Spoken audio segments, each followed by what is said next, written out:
What is up, Ravens flock? Huge shout out for your support for the 410 Sports Talk. Chance and Glenn are the best in the business.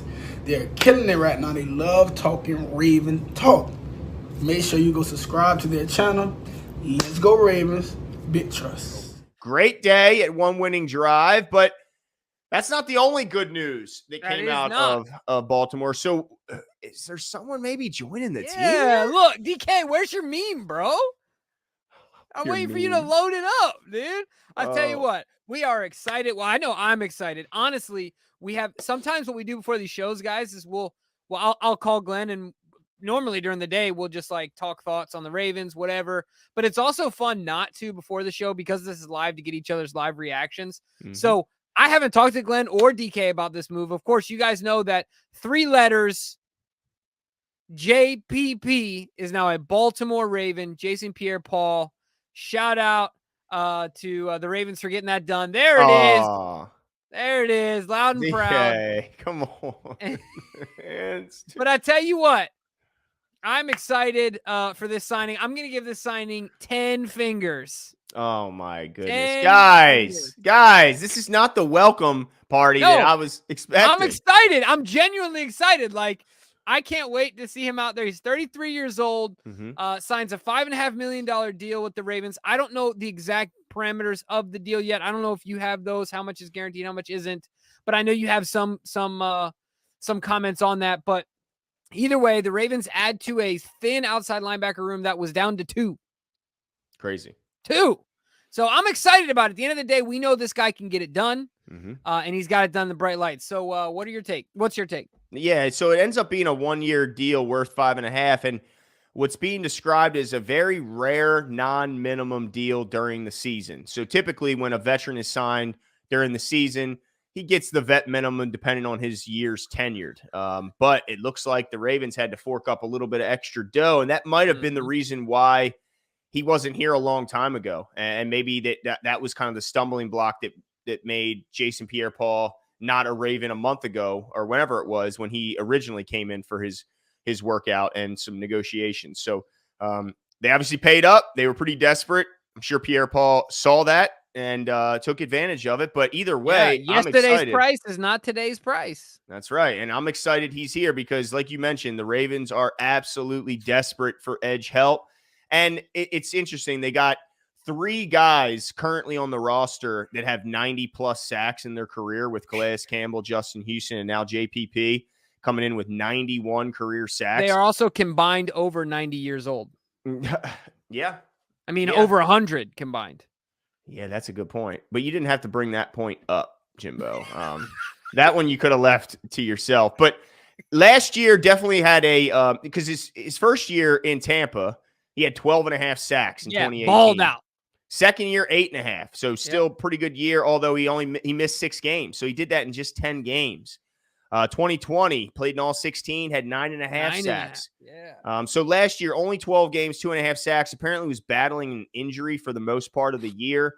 That injury that is now healed. And so the expectation is that he'll return back to form. So, man, I'm excited because not only does he provide much needed depth, but he also, there's a stark difference in my opinion when you watch the first quarter tape of Justin Houston and you watch the fourth quarter tape of Justin. They're just overusing the guy, and he's just exhausted by the time the fourth quarter comes around. When it's really go time, he's kind of out there, just leaning on guys. So I hope that if nothing else, this provides some rest for a guy like Justin Houston, who obviously has the pass rush still left in him, but the Ravens might be asking him to do too much run stuffing to really show that off. So let's hope that at least, if nothing else, gives some other guys a good rest.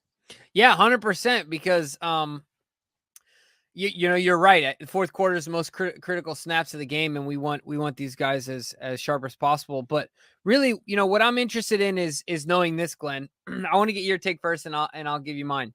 Of the 3, we'll add a Jabo in there. Let's add a Jabo in there as a dark horse.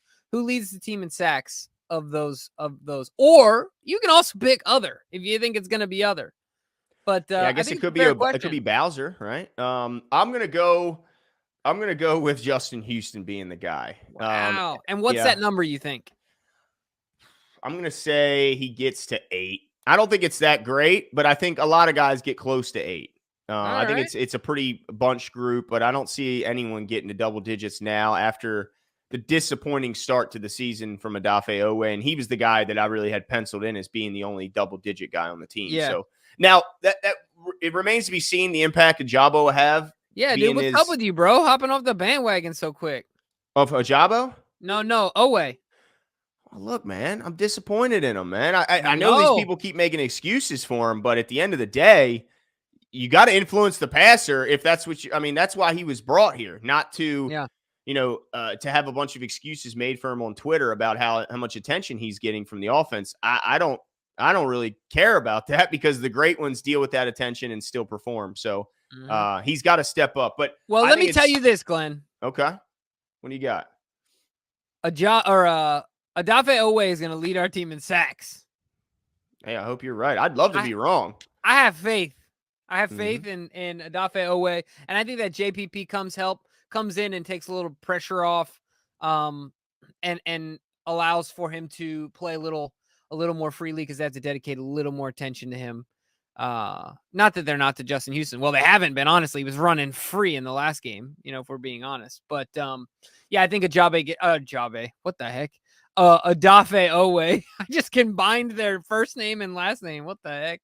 All right, Odafe Owe gets it done. Do you think JPP is a guy like when you look at him versus Bowser and Ajabo, is this a guy that just bridges the gap to get to them, or is this somebody you think can be here for the most important time of the season near the end? Yeah. I think he becomes a contributor throughout the season and plays really well for us. I'm staying positive. Looks like DK's got a tweet here queued up. Let's see. Jason Pierre-Paul will play both of his former teams 2022 as a member of the Ravens. Good point. Week 6 at Giants, week 8 at Buccaneers. I tell you what, this is not for nothing.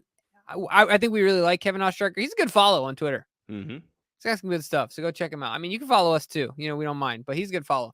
Okay. But all I want to say is from a contribution standpoint, I think that he is a pivotal part. Like if I go from most important to least important, I think by playoff time, he's like number 3. He's already got 2 rings. Yeah, absolutely. So, I mean, I think it ends up being Odafe, Bowser, and him. I think that's what it ends up being. Do you think he's good enough to get, say, maybe a handful of sacks? Yeah, I think so. That was James's joke. Shout out to James. Oh gosh, see, shout out to that James one went right over my head. That was pretty good. Jeez, a whiz. But yeah, I mean, I'm excited about overall. I think I give this signing an A if I had to grade it. But I also give him an A for exercising his leverage on that, getting as much money as he could out of that deal. Yeah, it's exciting though. Nonetheless, exciting, and let's hope that he gets brought up to speed very quickly because we could use him certainly this Sunday. With the now, do you think that it's realistic to see him, like, for me to expect him on the field Sunday in some capacity? Yeah, I was wondering that. I mean, at the end of the day, like, I don't want to be that person that says offensive linemen block people, and that's like it's really simple, and then pass rushers just rush the quarterback. Yeah, but I think that with him being a vet, they could put him in there in a decent amount of scenarios in which he wouldn't need to know the entire defense to have an impact on the game. Yeah. So I think he takes some significant snaps. Yeah, I mean, maybe something as simple as when Chuck Clark's giving the play, he has to add a little sentence at the end, JPP, this is what you need to do. Maybe it's one of those things. Right. Pin your ears back might be what he says most of the time. Yeah. Go get the passer is what I'm hoping for. But yeah, excited nonetheless to see a guy of that caliber brought into the room. And let's just hope that he's not just a 1 month stopgap between Bowser, and Ajabo coming back. Let's hope he's a performer and a contributor for the rest of the season.